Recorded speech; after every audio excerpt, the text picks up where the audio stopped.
At ang kainaman po dito, yung pabahay po ni Ruel, nakalink po doon sa mga pabahay ng Team Kalingap. Isang karangalan din po na mapasali po ang pabilang po yung pabahay natin sa 207 na pabahay po ng Team Kalingap. Hindi po yung sinasabi ng ilan na ang Team Kalingap hindi nakakatulong, bagkus pinagkakakitaan daw po ang mahihirap. And next po dito, after po ng pabahay ko dito, meron din po ako isusunod na pabahay, i-ribbon cutting doon po sa Panganiban.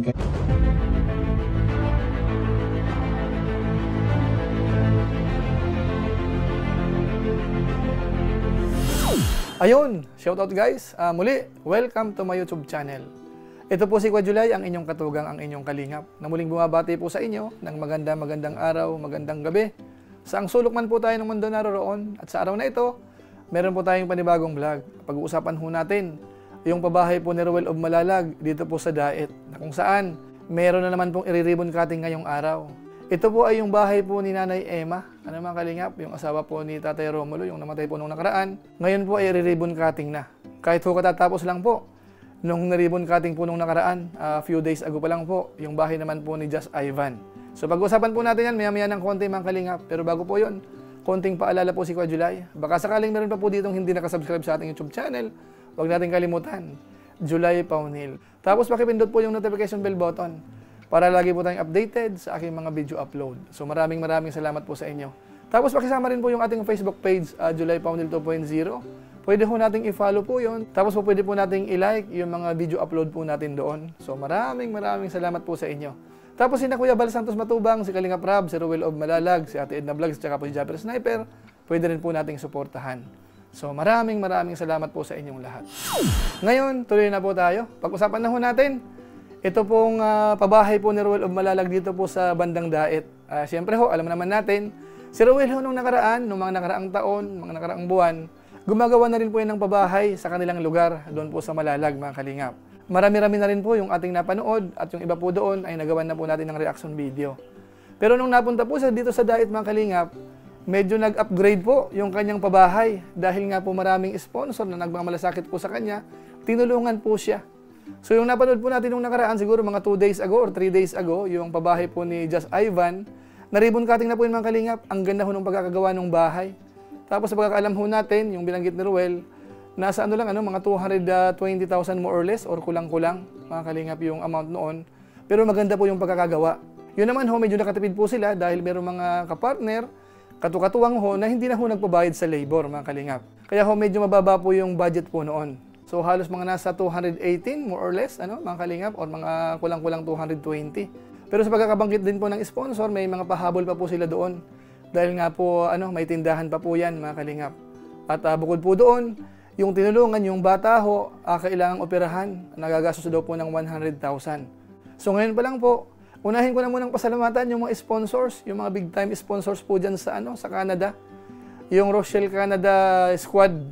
Wow! Nandyan po si Ate Linlin, yung paminsan-minsan ho, nakakausap natin.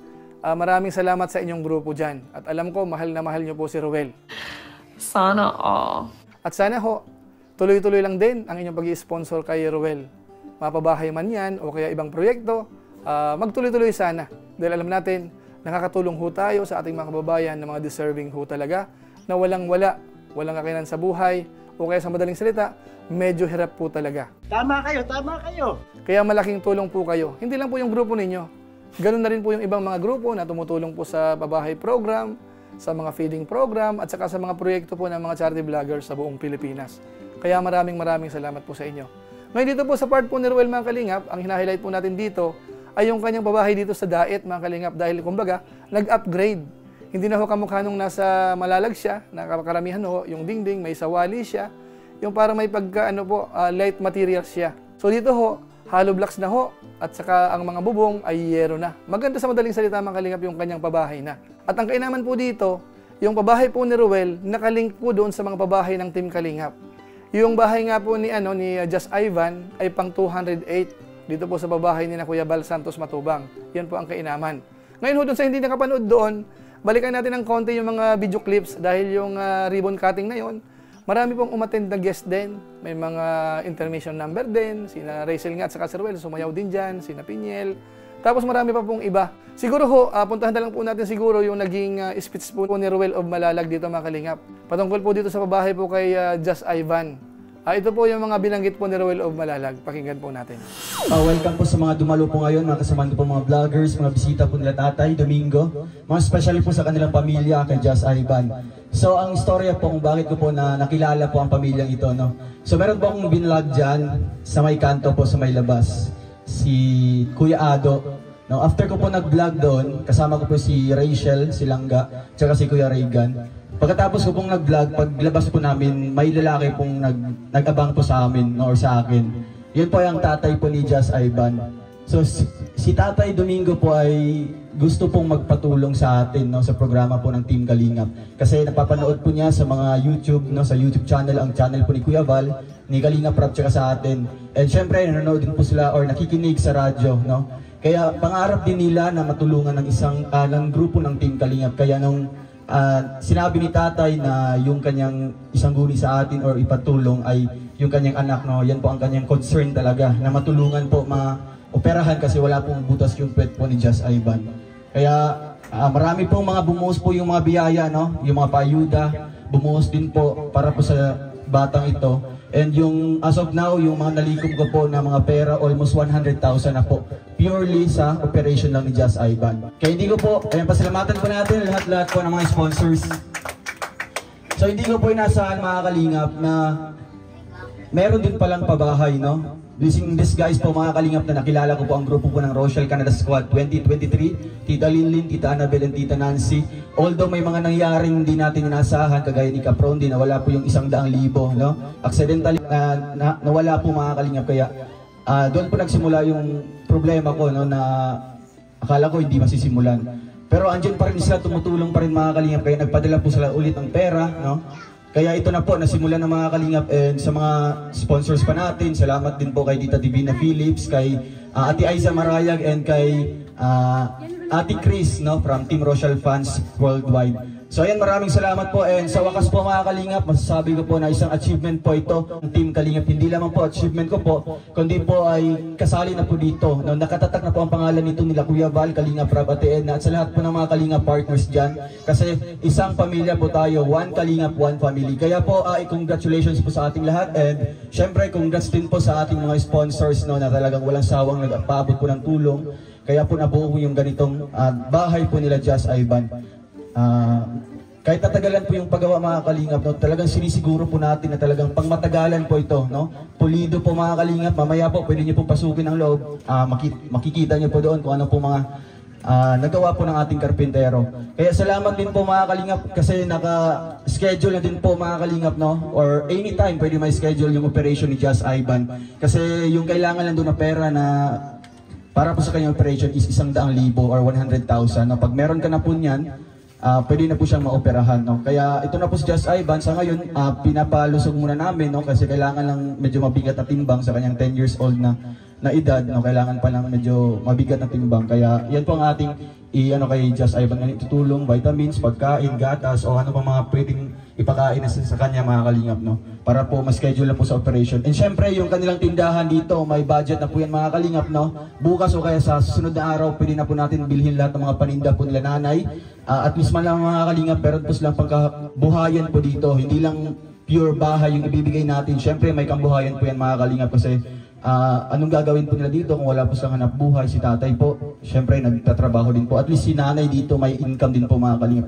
Salamat din po sa grupo po ng Rochelle Canada Squad 2023 sa kanilang refrigerator na binigay, no? Kaya salamat din po, and sa television at sa mga gamit po dyan, no, sa loob ng bahay. Kaya maraming salamat po. Hulog po kayo ng langit para kay Just Ivan at sa pamilya po niya. Ulit po, congratulations, and salamat din po Kuya Val sa pagdalo po dito, no, sa isang karangalan din po na mapasali po ang pabilang po yung pabahay natin sa 207 na pabahay po ng Team Kalingap. Kaya isang part po tayo doon sa mga pabahay na yon na ganito po may na-turnover ngayong araw na ito. Kaya congrats po, and patuloy lang po tayo mga Kalingap, no, sa ganitong programa, yung advocacy po natin mga kalingap, kasi wala po tayong ibang aim o wala po tayong ibang goal, kundi po ang makatulong lamang po mga kalingap. Anytime, anywhere, kahit saang lugar po yan mga kalingap, kahit dito sa Daet, kahit sa Malalag o Davao, kahit saan yan mga kalingap, Visayas, no? Kasi yung ating hangarin ay makatulong po sa ating kapwa. Wala po tayong pinipiling tao, wala po tayong pinipiling edad na tutulungan. Kaya po yung mga na-scout ko ngayon is mga may sakit, may mga, yun nga po, may mga medical na problema po mga kalingap. And next po dito, after po ng pabahay ko dito, meron din po ako isusunod na pabahay, i-ribbon cutting doon po sa Panganiban. Kaya stay tuned lang mga kalingap, and maraming salamat po sa inyong lahat, and God bless po sa ating lahat. Once again po, palakpakan po natin si Kuya Val Santos Matubang. Yan po mga kalingap, mga kababayan po natin, yan po si Ruel of Malalag. So marami po siyang nabanggit, patungkol po sa tindahan, patungkol po doon sa pagpapagamot kay Just Ivan, mga kalingap. So sana ho, patuloy din po nating suportahan po si Ruel of Malalag yung kanyang proyekto. Lalo't hindi po siya humihiwalay din po sa Team Kalingap. Kitang-kita ho natin yung kanyang respeto kina Kuya Val Santos Matubang at saka po kay Kalingap Rab. So sana ho, sabi nga ni Ruel, one Kalingap, one family, So sana ho, walang mga maging issue yan. Magtulong-tulong. May ginagawang pabahay ang Team Kalingap, sina Kuya Val, sina Kalingap Rab, si Ruel meron din. Tapos yung mga Lingap partners, mga charity vloggers ng Team Kalingap, meron din. So maganda ho yan. So ipakita ho natin na ang Team Kalingap nakakatulong. Hindi yung sinasabi ng ilan na ang Team Kalingap hindi nakakatulong. Bagkus pinagkakakitaan daw po ang mahihirap. So hindi ho totoo yun mga Kalingap. Ito po ang mga katunayan. So dito po sa pagkakataong ito mga Kalingap, maya-maya ng konti, magkakaroon po yan ng ribbon cutting. At ito naman po ay pabahay pa rin po ni Ruel of Malalag. At ang major sponsor po dyan ay yung grupo po ni Ma'am Linlin sa Canada mga Kalingap. So gaya ng dati, sa malamang maganda rin po yung bahay na yan. Bagamat sa pagkakaalam ko ho, mas konti ho yung budget dito compared po nung nakaraan. Pero siyempre po maintindihan po natin dahil malaki rin po yung ginastos. Dahil nga po si Tatay Romulo, di ba po, namatay nung nakaraan. So siyempre ho, malaki rin po yung gastos. Kaya dapat ho, i-consider din po natin yung mga ganung bagay, mga Kalingap. Basta ang mahalaga po dito, panibagong pabahay na naman po ni Ruel. At sigurado, nakalink na naman po yan dito sa pabahay po ni Kuya Val Santos Matubang. Siguro ho, antabayanan na lang po natin yung magiging vlog po dyan ni Ruel of Malalag o kaya ni Kuya Val Santos Matubang. Dito po sa gaganaping ribbon cutting ngayong araw ho.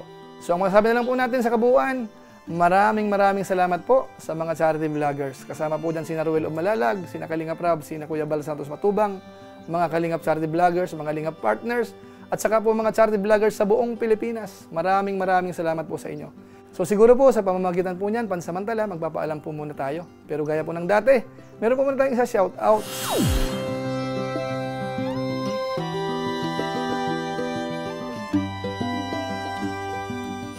So sila po yung ilan sa mga viewers po natin na madalas nanonood po sa ating live at mga nagpapakulay o kaya yung mga nagsusuper chat po sa atin. So maraming salamat po sa inyo.